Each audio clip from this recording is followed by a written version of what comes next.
గజం భూమి కేవలం 5,500 రూపాయలతో 135 గజాల భూమి కేవలం 7 లక్షలు మాత్రమే.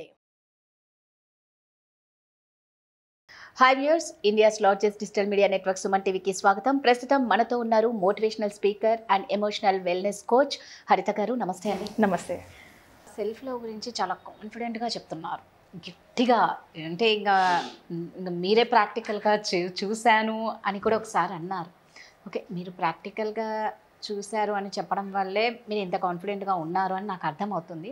సో మీరు ఎమోషనల్ వెల్నెస్ కోచ్ కాబట్టి మీ దగ్గర క్లయింట్స్ ఉంటూనే ఉంటారు. సో నిజంగా ఈ సెల్ఫ్ లవ్, మనల్ని మనం లవ్ చేసుకుంటే నిజంగా మనలో చేంజెస్ అనేది పక్కా ఉంటాయా? ఏదైనా ఒక ఎగ్జాంపుల్ చెప్పగలరా? ఓకే, నాకు ఒక క్లయింట్ వచ్చారు. ఏ సమస్యతో వచ్చారంటే వాళ్ళ హస్బెండ్తో బాగా గొడవలు అనమాట. అంటే కొంచెం ఏజ్డ్, అంటే 45, తనకి 50, ఆయనకి అలా ఉండుండొచ్చు. వాళ్ళకి పిల్లలు లేరు. సో ఈవిడకి ఎలా అయిపోయిందంటే హస్బెండ్ పైన అనుమానం, కొంచెం తన వల్లనే తను వేరే ఆవిడని చూస్తున్నారు, ఇలాంటి ఇన్సెక్యూరిటీస్ ఈవిడకి స్టార్ట్ అయిపోయాయి. సో దీనివల్ల ఏమైందంటే అబ్యూజివ్ రిలేషన్షిప్లో కొంచెం వెళ్ళారు. హస్బెండ్ కొడితేనే కానీ ఈవిడ నోరు ఆగట్లేదు అనమాట. ఆ స్టేజ్కి దాకా వెళ్ళిపోయింది. ఆ స్టేజ్లో ఆవిడ నా దగ్గరికి వచ్చారు. అండ్ అప్పుడు ఆవిడకి నేను తీసుకోగలనా లేదా, నేను స్టార్టింగ్లో కదా అని అనుకున్నాను. బట్ ఇట్ వాస్ ఛాలెంజింగ్, బాగా అనిపించింది. సో ఈ మిర్రర్ ఎక్సర్సైజ్, తన సెల్ఫ్ లవ్ లెటర్స్ 5 సెషన్స్లోనే ఆవిడ ఏ స్టేజ్కి వెళ్ళిపోయారంటే, ఒకరోజు ఫోటో తీసి పంపించారు. బాగా రెడీ అయ్యి చాలా అందంగా, ఎంతో సంతోషంగా నవ్వుతూ, ఏంటి అని అంటే, నువ్వు నేర్పించిన ఈ self love techniques, mirror exercise ఎంత హెల్ప్ అయ్యాయంటే నేను అసలు గొడవ పడమే మర్చిపోయామంది. నేను మా ఆయనతో గొడవ పడట్లా, ఇదేంటి అంటే నన్ను నేను ప్రేమించుకోలేకపోయాను కాబట్టి నేను ఆయన నుంచి ఆ ప్రేమను ఎక్స్పెక్ట్ చేస్తున్నాను. ఆయన ఎంత ప్రేమనిచ్చినా ఎక్స్పెక్టేషన్స్ ఎక్కువ ఉండడం వల్ల ఆయనకి ఫ్రస్ట్రేషన్ వస్తుంది. అచ్చా, నాకు ఒక గోల్ లేకుండా ఇది తయారైంది అన్న, గోల్ ఏంటి అని ఆవిడ పెట్టుకోవడం జరిగింది మా సెషన్స్లో. ఒక ఆడపిల్లని దత్తత తీసుకోవాలి అని. పిల్లలు లేరు. సో ఆడపిల్లని దత్తత తీసుకోవాలి ఎలా అని ఆవిడ థాట్స్ ఎప్పుడైతే అటువైపు డైవర్ట్ చేసానో, ఆటోమేటిక్గా ఇక్కడ వీళ్ళ రిలేషన్షిప్ హీల్ అయిపోయింది. ఎలా అంటే ఈవిడ ఫోకస్ అటువైపు మళ్ళించింది, తనలో ఉన్న స్ట్రెంగ్స్ మీదకి మళ్ళించింది, తన్ని తాను ప్రేమించుకోవడం మొదలుపెట్టింది. రోజు పొద్దున్న నైటీలు వేసుకునే బదులు మనం మంచిగా చీరలు కట్టుకుని అద్దం ముందు వెళ్ళి, ఆహా ఎంత బాగుంటావు, నీకు కాంప్లిమెంట్ ఇచ్చుకోవడం వల్ల తను మారింది. తను మారి ఎప్పుడైతే ఆ వీడియో చూసానో, నేనే ఆవిడ పంపించిన ఫీడ్బ్యాక్ చూస్తే నాకే కాన్ఫిడెంట్గా అనిపించింది. అచ్చా, వీటి ద్వారా ఒక లైఫ్ మారుతోంది అన్నప్పుడు ఎందుకు నేను తీసుకోవద్దు అని. ఈ లోపల ఇంకొక ఆవిడ రావడం స్టార్ట్ చేశారు. అంటే ఆవిడ కొంచెం 50 years ఉంటారు. 4 పిల్లలు ఆవిడకి, 2 అబ్బాయిలు 2 అమ్మాయిలు. సో ఈవిడ ఏ ప్రాబ్లంతో వచ్చిందంటే నిద్ర కూడా పట్టలేకపోవడం, స్లీపింగ్ పిల్స్ వేసుకుంటేనే కానీ నిద్రపోలేకపోయేవాళ్ళు. సో ఆవిడ అంత సైకాట్రిక్ ట్రీట్మెంట్లో ఉన్నారు కదా, నాకు అడ్వైస్ నేనేం చేస్తాను అన్న ఫీలింగ్ స్టార్టింగ్లో, ఇంపాస్టర్ సిండ్రోమ్ అందరిలో ఉంటుంది. నాకు కూడా స్టార్టింగ్ పీరియడ్ కదా, డౌట్ వచ్చింది. 2 నెలలు నేను పోస్ట్ పోన్ చేశాను. బట్ ఒక్కొక్కసారి ఆవిడ 10 calls, 12 calls, 13 calls ఉండే. మిస్డ్ కాల్స్ చూస్తే నాకు ఒకటి అర్థమైంది, షీఈస్ లోన్లీ. లోన్లీనెస్ కి నేను ఏం చేయగలను? ఎవరు లేరు అతనికి, అందరూ ఉన్నా కూడా లోన్లీగా ఫీల్ అయ్యి 4 గోడల మధ్యలో ఉంటున్న వాళ్ళు ఎంత బాధపడుతున్నారో తెలుసా అసలు. సో ఆవిడకి నాకు అర్థమైంది, ఇంకా ఆవిడకి నేను తీసుకోవాలి కేసు అనుకొని, ఐ కాల్ గాడ్ బాబా అంటాం. బాబా ప్లీజ్ ఇద్దరం కలిపి ఇవ్వడం సాల్వ్ చేద్దాం, నా ఒక్కదానిలో అంత పొటెన్షియల్ లేదు, బట్ యూ హెల్ప్ మీ అనుకుని ఒక ఎఫర్మేషన్ చెప్పుకున్నాను. నేను I'm God's instrument in making the world a better place. పదే అనుకునేదాన్ని, నేను గాడ్స్ ఇన్స్ట్రుమెంట్ని మాత్రమే, నేనేం చేసేది ఆయన నా ద్వారా చేపిస్తాడంతే ఈ ప్రపంచాన్ని కొంచెం బెటర్గా చేయడానికి అని. ఆ ఎఫర్మేషన్ని ప్రాక్టీస్ చేసి ఆంటీని నేను తీసుకున్న తర్వాత రోజు సెషన్ స్టార్ట్ చేశాం. ఎవరు పేమెంట్ చేయలేదు నాకు. ఇట్స్ ఓకే, అలానే కంటిన్యూ చేసాము. అడిగాము, హస్బెండ్ వెళ్ళిపోయారు, మా కొడుకులు కూడా రాలేదు, పేమెంట్ చేయలేదు. 12 ఫ్రీ సెషన్స్ చేశాను. 12 ఫ్రీ సెషన్స్ చేసిన తర్వాత ఆపాము.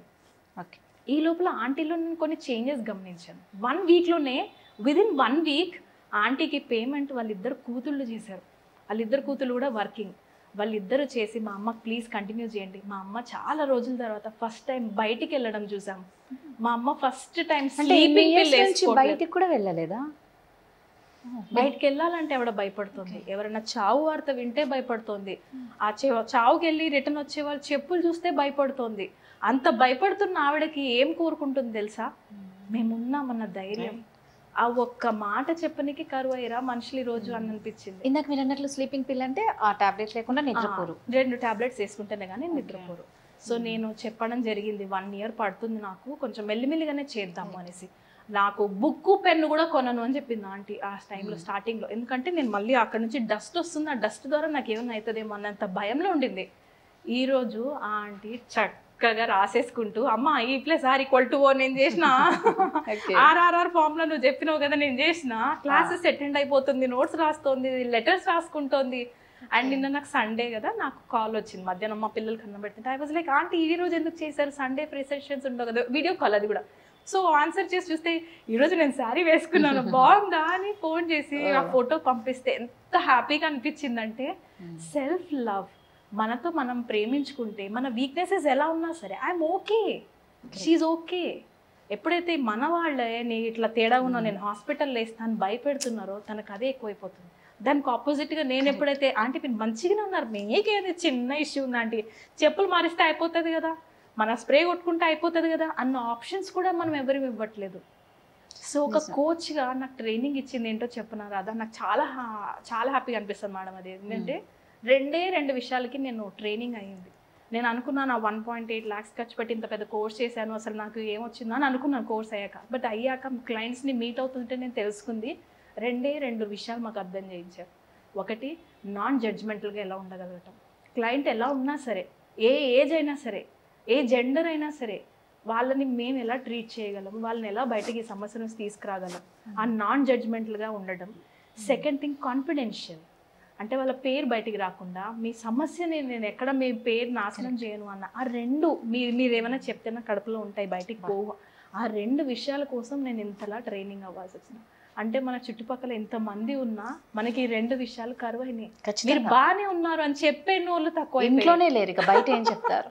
అందుకే కోచ్ దగ్గరికి వెళ్ళండి. Doesn't matter. మనం ఏం ఆలోచిస్తామంటే మన కోసం మనం మనీ ఇన్వెస్ట్ చేసుకోవడం ఫస్ట్ రావాలి. రైట్.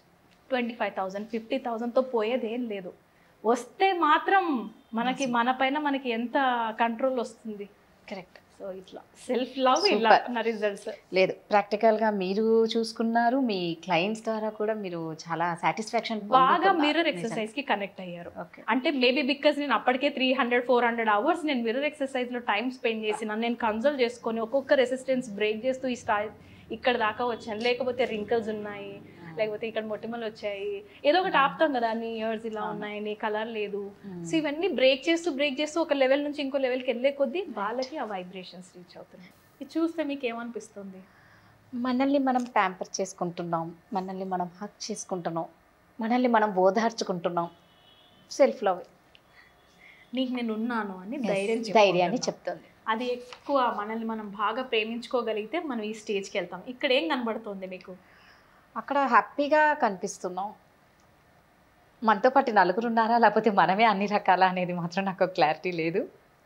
బట్ ఏదో ఒక హ్యాపీ మూమెంట్లో ఒక నలుగురితో ఉన్నాం. అది నలుగురు పక్క వాళ్ళ మనమా అనేది కాదు, బట్ మెంబర్స్ అయితే బాగా కనిపిస్తున్నారు, అందరు స్మైల్తో. మనం బాగా ప్రేమించుకోగలిగితే మనల్ని మనము అందరినీ ఇలా మనం ప్రేమించగలుగుతాం, అందరూ మనల్ని కూడా ప్రేమించగలుగుతారు. సో మీరు అన్నట్లు ఏంటి అంటే, మనల్ని మనం లవ్ చేసుకోవడం వల్ల తెలియని ధైర్యాన్ని మనం తీసుకుంటాం. ఎంతమంది మనల్ని ఎన్ని రకాలుగా అన్నా కూడా ఎప్పటికీ ఒకటైతే నేను బిలీవ్ చేస్తాను హరిత, ఎవరు ఏది చెయ్యరు. ఎవరి లైఫ్ బిజీలో వాళ్ళే, ఎవరు ధైర్యాన్ని ఇవ్వరు. ఇచ్చిన ఆ కాసేపే, ఎవరు బిజీ లైఫ్లో వాళ్ళు ఉంటారు. మనమంటూ ప్రత్యేకంగా ఎవరికి ఉండాల్సిన అవసరం కూడా లేదు, ఎవరి లైఫ్ వాళ్ళది. సో ఎవరో ప్రేమించాలి, ఎవరో మనల్ని అడగాలి అనడం కన్నా మనల్ని మనం సెల్ఫ్ లవ్ చేసుకోవడం చాలా ఇంపార్టెంట్ అని నేను చాలా బిలీవ్ చేస్తున్నా. Thank you so much.